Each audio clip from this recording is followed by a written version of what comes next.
ये कहा जाता है सिर्फ कि जे वो धर्म की ईन मन लेंदे तो शायद बच जाए भी उन्होंने छड्ड देना। सिर्फ कली धर्म की लड़ाई सीगी, ये सच आ, पर ये अधूरी सच्चाई है। पूरी सच्चाई नाल राजनीतिक ईन मनन दी भी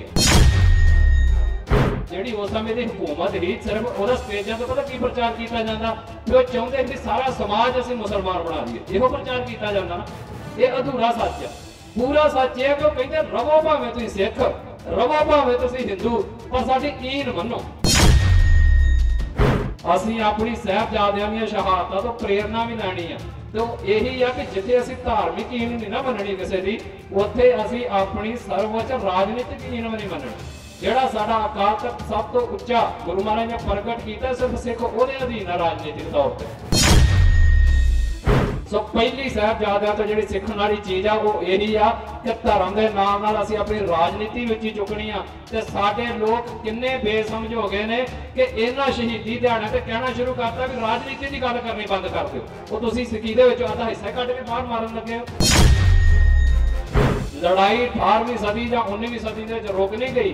अज भी साडी जुल्म के खिलाफ, जालम के खिलाफ जंग जारी आ। और इस गल की गवाही भरदे ने साडे जेलां दे विच बैठे बंदे, जिन्हों हुण अमित शाह इंडिया की पार्लीमेंट दे विच कहंदा आ कि जेनूं पछतावा ही नहीं।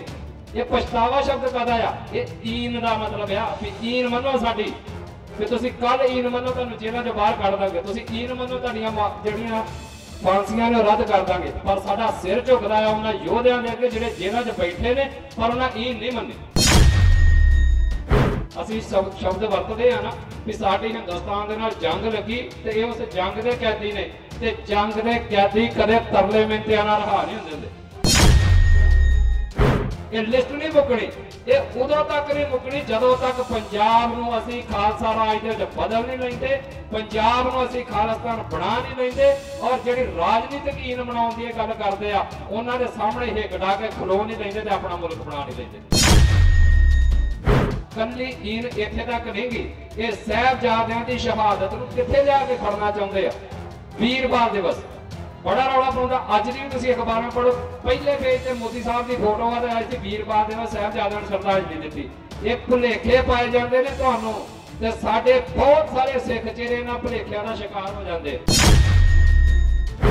असीं ते इस भारत के जुल्मां के खिलाफ लड़ते फिरते हैं ते ये सच है जे इहो हुकूमत इहो भारत उदण वजूद हुंदा ते साहिबजादे इन्हां दे खिलाफ ही लड़दे।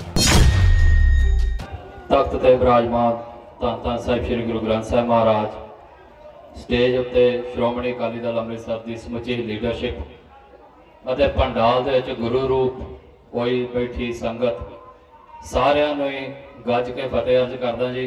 वाहिगुरू जी का खालसा, वाहिगुरू जी की फतेह। अपनी गल नूं मैं शुरू करन तो पहला सिर्फ एक गल दा तुहानूं जरूर सच्चाई तो जाणू कराना चाहुंदा, क्योंकि सिख का जिन्ना जीवन है ना वो गुरु ग्रंथ साहिब के आले दुआले घूमदा आ। और जदों साडे विच किते लगे कि साडे मनां दे च ढैंदी गल आउंदी है ते सानूं गुरु महाराज दा जवाब भी दिंदे ने बड़ा वधिया। गिणती दी इत्थे एक गल होई है, सिर्फ मैं ओहदा जवाब दे के अगे तुर जाना। बाबा कबीर जी का गुरु ग्रंथ साहिब के राही एक सानूं फरमान आउंदा है, कबीर जह मार्ग पंडित गयो पाशे परी वहीर। पंडित तो मतलब उत्थे ये नहीं गा भी बड़ा ब्रह्म ज्ञानी गया। पंडित तो उन्होंने कहने का मतलब जिहड़ा धर्म के नाम से पखंड करता फिरदा आ, जिहड़ा ते कुफर तोलदा फिरदा आ, जिहड़ा ते धर्म तो वांझा होया फिरदा आ, आते जिहड़ा उधर नूं गया ना उहदे मगर ते बथेरी बहीर आ। उहदी एग्जाम्पल मैं तुहानूं दे देना। इत्थे तुसीं अज कोई गाउण वाला लाए हो, वेखिओ इत्थे किन्ने बहीर जुड़दे। ये समाज की सच्चाई आ। पर नाल ही उन्होंने एक साडे तुहाडे वर्गिआं दी गल भी कही है। जदों इन्नी गल कही है ना भी जह मार्ग पंडित गयो पाशे परी वहीर, एक अवगत घाटी राम की तह चढ़ रहे हो कबीर। आंदे एक बड़ा औखा रस्ता आ राम दा, उस अकाल पुरख दा, सच दा। वो औखा रस्ता आ, सौखा नहीं गा। ये ना सोचो भी इत्थे तुहानूं सौखे मिलने ने, इत्थे जेलां ही मिलनियां ने, इत्थे संघर्ष ही आ। पर आंदे एक अवगत घाटी राम की तह चढ़ रहे हो कबीर। कबीर उस रस्ते दे उत्ते आ जिहड़ा सच दा रस्ता आ।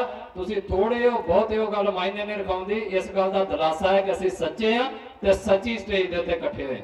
साहिबजादिआं नूं याद करन दे लई असीं इत्थे इकट्ठे होए आ। नाल उन्हां दे माता गुजर कौर और जिहड़े होर सिंह शहीद होए ने, उन्हां दी शहादत नूं साडीआं धार्मिक स्टेजां तो अधूरे सच दे नाल प्रचारिਆ ਜਾਂਦਾ। बोलिया सच ही जाता पर मैं समझदा कि अधूरा सच है। वो की है, ये कहा जाता है सिर्फ कि जे वो धर्म की ईन मन लेंदे तो शायद बच जाण भी उन्होंने छड्ड देना। सिर्फ कली धर्म की लड़ाई सीगी, ये सच आ, पर ये अधूरी सच्चाई है। पूरी सच्चाई नाल राजनीतिक ईन मनन दी भी है। तुसीं सुचानंद का इथों नाम लिया, वो कौन है? गंगू ब्राह्मण की असीं गल करते हैं, वो कौन है?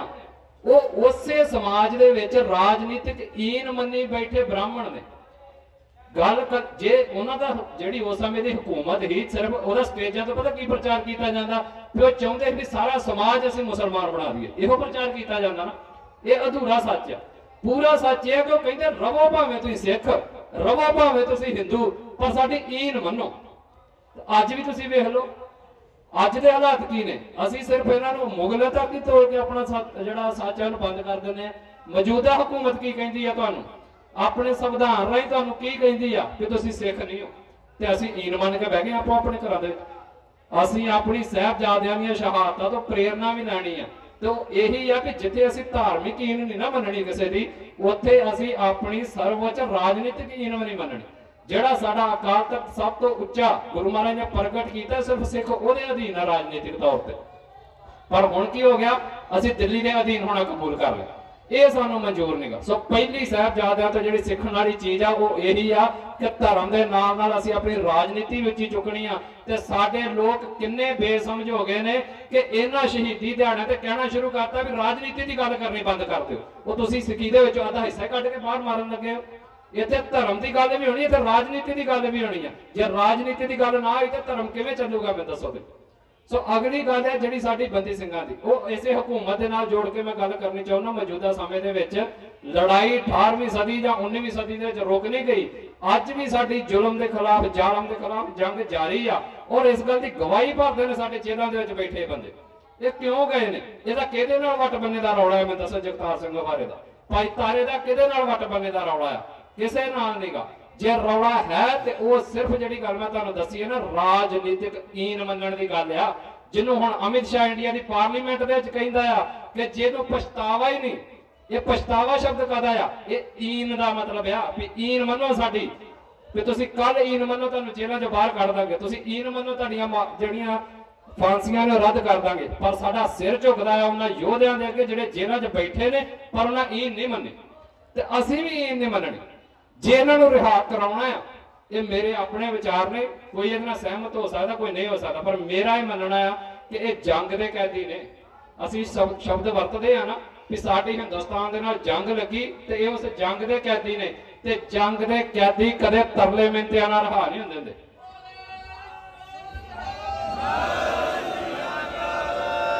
जे अपने जंग दे कैदी रिहा कराउणे ने ते उहदा सिर्फ इक्को रस्ता आ, तुहाडी जंग तेज होनी चाहिदी है।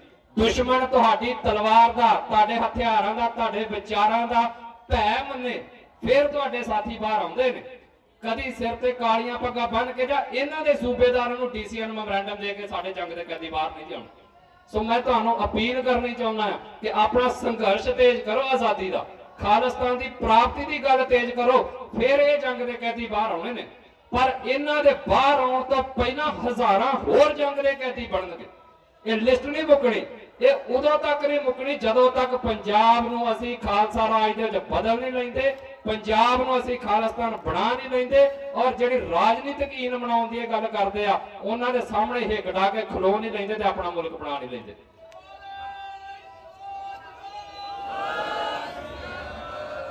सो नौजवानों, साडा बजुर्गां के सिर झुकदा। मान साहब इत्थे बैठे ने, इन्हां वर्गे होर भी बहुत ने, प्रोफैसर साहब ने, तुसीं इन्हां दीआं उमरां वेखो, कालियां दाड़ियां ही जदों इन्हां संघर्ष शुरू कीता, पर अज भी तुरे फिरदे ने। काहदे लई? जिहड़ी ईन दी गल साहिबजादियां दी, मैं उत्थे गल नबेड़नी चाहुंदा। इह आ साहिबजादियां दे असली वारस, जिन्हां दे उत्ते माण करदे हैं गुरु गोबिंद सिंह जी ने कहा सी कि इन पुत्रन के सीस परिवार दी सुतचार। उन्हां दे नहीं कहा जिहड़े मेला वेंदे ने सड़कां दे उत्ते, वो मेरे वर्गे भुलेखिਆਂ जी ने भी साडे करके वारते ही नहीं। ये ने असली वारस, इन्हां दे करके कहा सी, साडे तुहाडे करके कहा सी। सो मान करया करो, असीं ओ गुरु दे नाल आ जिहड़े अज भी इन्हां दी ईन मनणों जिहड़ा मंजूर नहीं करदे।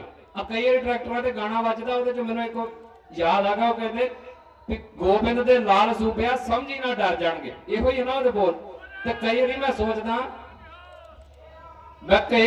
ना भी उही बेचारा जिहड़ा नवीं नवीं दाढ़ी मुन के उस ट्रैक्टर का ड्राइवर बनी बैठा ना, उन्होंने कहो कि जे गुरु गोबिंद सिंह दा लाल है ना आ तुर फिर सरकार दे अगे कटाइए, उदन पता लगदा किहड़ा गुरु गोबिंद सिंह दा लाल डरिया ते किहड़ा नहीं डरिया।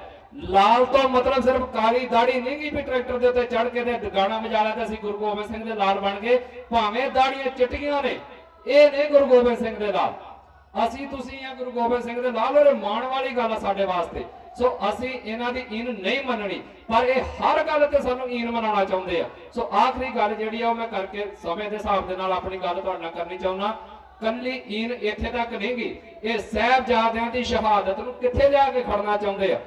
वीरवार दिवस बड़ा रौला पाउंदा, अज दी भी तुसीं अखबारां पढ़ो, पहले पेज ते मोदी साहब दी फोटो आ ते आई सी वीरवार दिवस साहिबजादियां नूं श्रद्धांजलि दित्ती। ये भुलेखे पाए जांदे ने तुहानूं, ते साडे बहुत सारे सिख चेहरे इन्हां भुलेखिਆਂ ਦਾ शिकार हो जाते। ਜਦੋਂ ਇਹ ਕਹਿੰਦੇ जी वेखो जी किन्नियां बहादुरियां दे नाल उन्हां दे शहीदी दिहाड़े मना रहे, वो इन्हां दे शहीदी दिहाड़े नहीं मना रहे, वो तुहानूं राजनीतिक तौर ते नाल नाल धार्मिक तौर ते खत्म करन दीयां चालां खेडदे ने। वो ये दसदे ने कि इन्हां दी शहादत भारत लई होई आ। किहड़े भारत लई होई आ? असीं ते इस भारत दे जुल्मां दे खिलाफ लड़दे फिरदे आ, ते ये सच है जे इहो हुकूमत इहो भारत उदन वजूद हुंदा ते साहिबजादे इन्हां दे खिलाफ ही लड़दे। सो ये तुहाडे शहीदां सिंघां नूं भी कित्थे लिया के खड़ा करदे आ? अपने वीरां दी लिस्ट दे विच, अपने देश भगतां दी लिस्ट दे विच। ये इन्हां दे देश भगत नहीं गे, ये साडे बाबे ने, ये हक ते सच दे लई लड़े ने। सो उस हक ते सच दे लई सानूं सारिआं नूं लड़ना पैना जे, फिर ही इन्हां शहीदी दिहाड़िआं नूं याद करन दा जिहड़ा वा ओह सही मकसद आ। उदों बिना चाहे फिर ओह पंडित वाली बहीर ही आ, जिधर नूं मर्जी धक्की फिरो, ओहदा कोई फायदा नहीं जे होना। जे हक लैने ने, जे सच दे नाल खड़ोगे, जे हक दे लई खड़ोगे, तां ही साहिबजादिआं दे भरा गवाओगे, तां ही गुरु गोबिंद सिंह दे लाल गवाओगे। और गुरु गोबिंद सिंह दा लाल कदी दिल्ली दा गुलाम नहीं हो सकदा। जिन्ने दिल्ली दे गुलाम होए बैठे ने, चाहे दिल्ली कमेटी आ ते चाहे कोई होर पग्गां वाले ने, ये गुरु दे सिख नहीं गे। गुरु दा सिख इस पंडाल दे विच आ, जे बाहर भी बैठा ते घट्टो घट्ट ओह आ जिहड़ा खालिस्तान दी प्राप्ति लई सुहिरद है। सो इन्नियां गल्लां दे नाल मैं तुहानूं खिमा दा जाचगा, होइयां बेहद भुला चुका दी खिमा बख्शिओ। वाहिगुरू जी का खालसा, वाहिगुरू जी की फतेह।